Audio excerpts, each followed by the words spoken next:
धावफलक 49.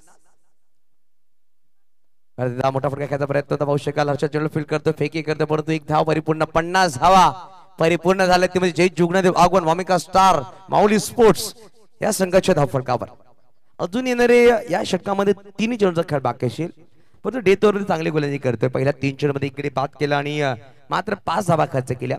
जगदीश माची 8 चेंडू 13 वर बॅटिंग करतोय. 2 चौकाराच्या बॅटून पाहायला भेटेल नक्कीच. बॅकफुटला आला फटका, सुरेख खेळला गॅप मध्ये. 4 धावा, धावसंख्या 54, 54.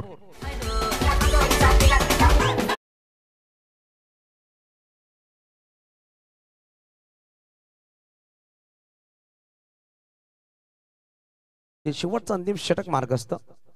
उलटाच बॉल, फटका सुरेख, खराब क्षेत्ररक्षण, दबाव पूर्णपणे नवली संघाच्या खेळाडूवर पाहू शकाल. दडपण मध्ये आले आहेत, चुके होत आहेत. खराब क्षेत्ररक्षण नंदूच्या माध्यमातून सुद्धा पाहायला भेटलं आपल्याला. धावसंख्या 58 वर जाऊन पोहोचते. नक्कीच तो बॅटर संघर्ष करत होता. त्या बॅटरच्या मागील 4 चौकार घेतले, 5वा चौकार सुद्धा आलाय आणि षटक क्रमांक 4 संपले गेले. धावसंख्या 62, 63 धावांचा पाठलाग करायचा. या स्पर्धेमधला हाय स्कोर लगावले गेले. काल टायटनने 6 धावा लगावल्या होत्या, आज पाहू शकाल 62 धावा लगावल्या. जय जुगनादेव आगवण, वामिका स्टार, माऊली स्पोर्ट्स या संघाने.